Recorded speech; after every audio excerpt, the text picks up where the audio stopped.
See if this holds up. So, not in my apartment today because I'm working. I'm on the way down to LA to deliver some shredded paper, which is all I do. I deliver shredded paper, then I get a logo back to Salt Lake, and that's all I do, back and forth.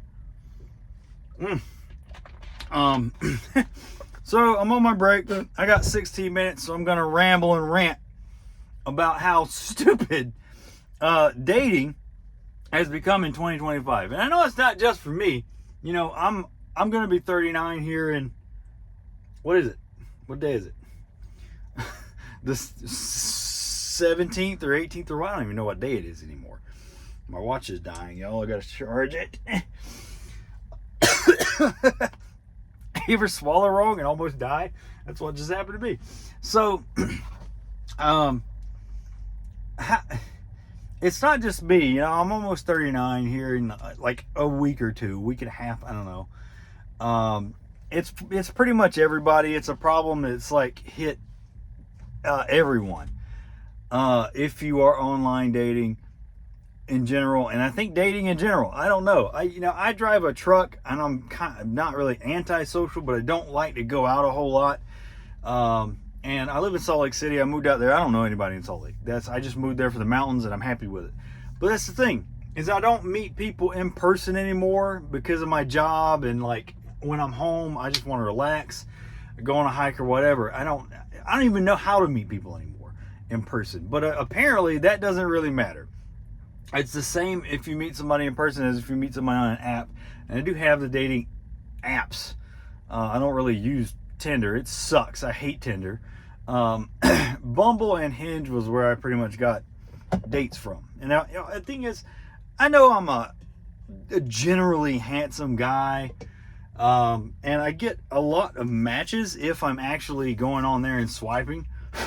Even though I'm a little selective, I still get a lot of matches.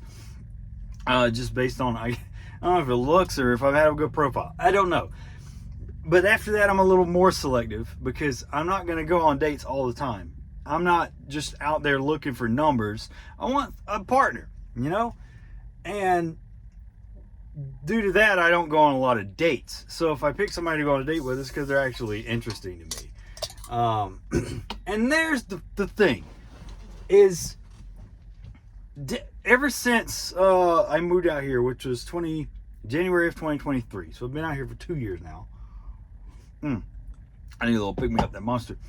That was after a few months after I had ended my last serious relationship. So I've only really had 2 serious relationships, long-term relationships in my entire life. Not counting my very first girlfriend in high school. We were together for about a year, but that was like that 16, first real love. It's not really love. You're just together because it's the first time with actually being with like a girl. So I'm not really counting that one. That one does not count. What does count is how I met in 2010. I met the woman that would eventually become my wife. I'm not even going to talk about that because that's a whole video on how that just did not work out. But we were together for 10 years, almost. And probably 6 months after that, I got into a relationship with a girl that lasted a little over 2 years. She had borderline personality disorder. So that again can be its own video. And but those are the only 2 like serious relationships I've had. Since then, I split away from that one girl in 2022, and I have not had a relationship longer than like 3 months since then, which can you really consider that even a relationship? Not really, because 3 months is it's that normal feeling out process. And that's about as long as they last. 3 months, which is crazy. Because it's like you waste 3 months of your life and on somebody that just like disappears. And probably won't even remember you a year from now. But that's how dating is now.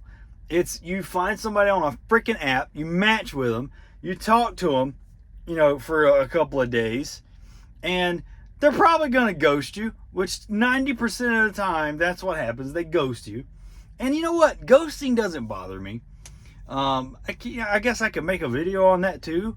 is, I really don't think you're entitled to anyone's time or attention unless you've already invested time and attention in that person. So, if you go on a few dates, don't go somebody.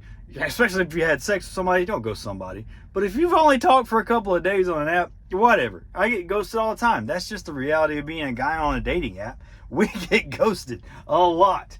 So that's something you have to deal with. And it is a problem. It's annoying because at first when it happens, you're like, what did I do wrong? You probably didn't do anything wrong. They just found somebody else that they're more interested in. Maybe they got more muscles than you. Maybe they make a lot more money than you. Maybe they're just good at lying and they're charming and lying and they rope somebody in and you were telling the truth, which is that's how I look at it. It's like, I'm just an honest person. So if they find somebody and they're like, yeah, I'm this guy and this, whatever. I'm sounding salty, but I'm not. Thing is, since 2022, I've dated a few different women. When I first moved, it was like January and February, I think, I was talking to this one girl. And eventually she just decided that, she wanted more kids. I knew I didn't want more kids, so it wasn't going to work out. That's it. We split up. Nothing wrong there, right? Kind of annoying the way she did it. We didn't have a talk about it. She just disappeared, and then a few days later, I was like, what happened? And then she told me that was what she had decided on. I was like, well, okay, you could have just said something. That's fine. So I think not long after that is when I started dating somebody else. I think it was it was that spring. Started dating somebody, and I'm not going to go into a whole bunch of specifics, but if you ever dated somebody who thrives on conflict and they just have to make an argument out of everything, that was this person. I am the most non-argumentative person on the planet. I didn't used to be like that. I used to have anger problems. Most guys that come back from overseas do. I've been to therapy. I've gotten over that kind of stuff. But that was in the past. That's not I just don't argue. Like, if you want to argue, I'm going to walk away from it. 99% of things don't need to be an argument. So I dated her for about 3 months. And we even had a trip to LA together.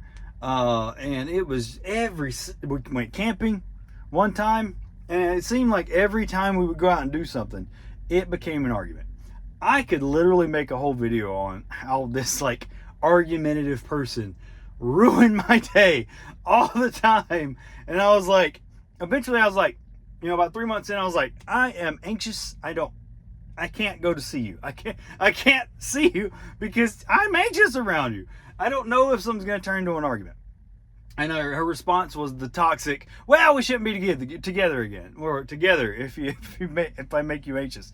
Well, okay, yeah, you're right. Let's break up then. That's what we did. So fast forward to I think fall. Yeah, it was fall. Halloween time. I went on 2 dates with somebody, and everything was fine. Everything was just fine for those 2 dates. And then one day, out of nowhere, she gets all butthurt that I hadn't asked to be exclusive yet. That's another thing. I hate the having to talk about being exclusive thing. It's so stupid that dating has become so structural and it can't go organically anymore. You got to have all these little talks about labeling the relationship so that you're not in a situationship. I'm too old school, man. If you go on a date with somebody, that should be it. That's the person you're after, you're working on it from there. But that's not how it is these days, and it drives me nuts that everything has to have a conversation about the steps that you're in the relationship. I hate it. It's awkward, it's annoying, and it makes everybody anxious. We need to do away with that shit. Oh my God. Anyway, she became annoyed that I hadn't said that after 2 dates. Maybe it was 3. I don't know. It was 2 or 3 dates. But we weren't serious or anything like that. And I was like, okay, well, I mean, you're the only one that I'm talking to. If you want to be exclusive, we could do that. But she just found something new to pick on, or a new problem in that was, well, you're not opening up enough. I'm like, well, if we were exclusive, I'd open up enough. I'm not going to tell you everything and be everything. I'm not going to be open up and be super vulnerable if if I don't think that you're my partner? Like, does that make sense? I think it makes sense. And then, of course, she had a problem with that. And it was just 12 hours throughout the whole day. She was trying to guilt trip me for her feelings being hurt because she hadn't said something to me before now. And I'm just like, everything's fine. We can be exclusive. You're cool.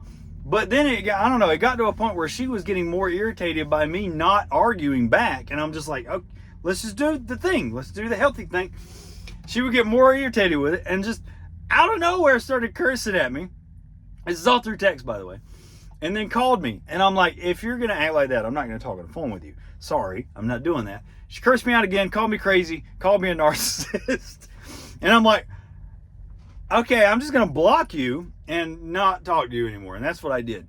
And of course, after that, I get posted. I didn't find out about this until way later. I got posted on the Are We Dating the Same Guy Salt Lake page on Facebook. I'll talk about that later. Every major city is going to have one of these, and they are literally there to slander men. They're supposed to be to protect women from abusive men or cheaters, things like that. But a lot of the posts on there are just slandering men when women get all mad that things didn't work out. And the men, a lot of times, probably did absolutely nothing wrong. So I'll talk about that later. But after that, I met somebody for a coffee date and right after Thanksgiving. She was here in Utah to visit her family who lived in Utah, but she lived in Seattle. And I'm like, well, this isn't going to work out, but I'll give it a shot. I've never done a long distance thing. So we just talked. We went on a coffee date. We talked. And then she came back to visit again around the Christmas time. Went on another date. Things were good. You know, we were like, okay, cool. Let's try a long distance thing because we matched really well. And we were fun with each other and everything like that. And then I think January, I went to Seattle. I took a trip out to Seattle. We had some fun. She came to February. And February came around, which is around a 3-month mark. February came around. I think she came to my place and, you know, had my birthday together or whatever. And then March, I went back there to Seattle. We took a trip up to, where was it? Oregon, Cannon Beach, all that stuff. The coast, the Pacific coast. And then after that, out of nowhere, she got really finicky and distant and wouldn't talk, wouldn't communicate for like days at a time. And I'm like, what is going on? Because this was abnormal. We were talking all day, every day. We were basically in a long distance relationship. And of course, she was all wishy-washy at this point about how, you know, wasn't sure how things were going to work out. And I was like, well, I mean, at this point, I was looking for a job that got me to Seattle and back a lot. Not necessarily moving there yet, but a way to get me to her more so that we could spend more time together. That's all it was. And we had already talked about this, but suddenly I know where she got all weird about it. So after about 2 weeks of this going on, I was tired of it. I called it off. I was like, we're done. I'm not going to do this. this off and on, like hot, cold. I'm not doing it. I can't stand it. If I'm making decisions to try to like see you and put effort in and you're acting weird about it, we're done. I'm not going to waste my time with it. How much more time do I have? 3 minutes? 4 minutes? This computer's so slow. A couple minutes. I'm good. So that was March. March we split. So again, a little over 3 months there. That's how it always is. And come summer, pretty sure it was summer. Yeah, this was summer of last year. Ended up talking to somebody else again. It went 3 months. Now, this person, now again, remember the time before this, the girl I dated before that, we'd never argued or anything. And then out of nowhere, she got wishy-washy, didn't know what she wanted, didn't know what to do, got cold feet, done, split. This time, date this girl, met in the summer. And she was right off the bat, she's like, I have an avoidant attachment style. That is a red flag. It's always a red flag. And I didn't ignore it. I just kept it in the back of my mind.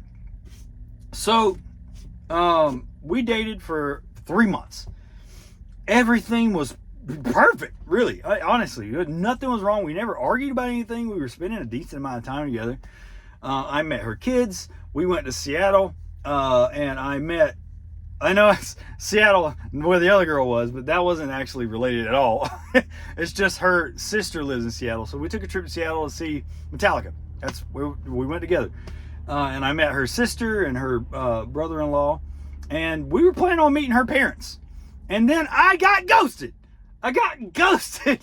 Like, what? Out of nowhere for like a day or so. And then she came back talking to me like really weird, would only reply to me like once per day. Abnormal again. We would talk throughout the day.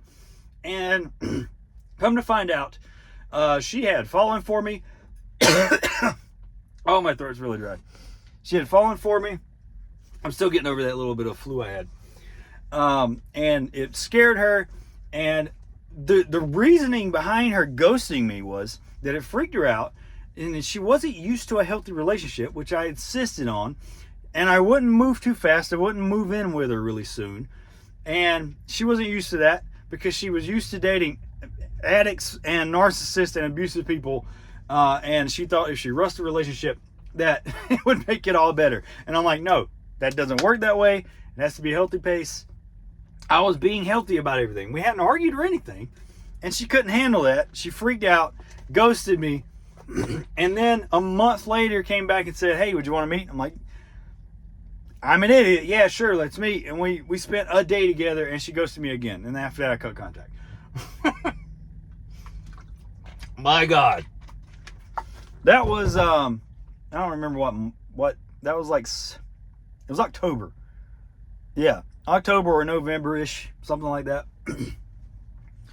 And then up until today, I am pretty sure I'm about to get ghosted again by somebody I've talked to for about a month now.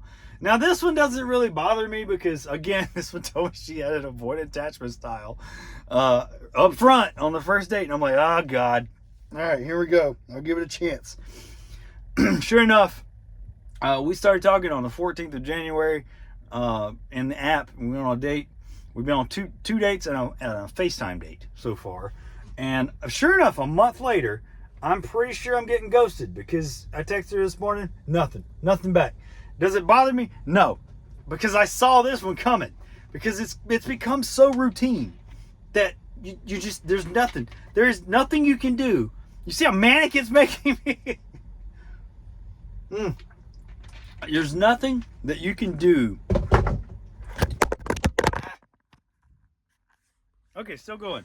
Nothing you can do to avoid this craziness that is dating in 2025. You will do everything right.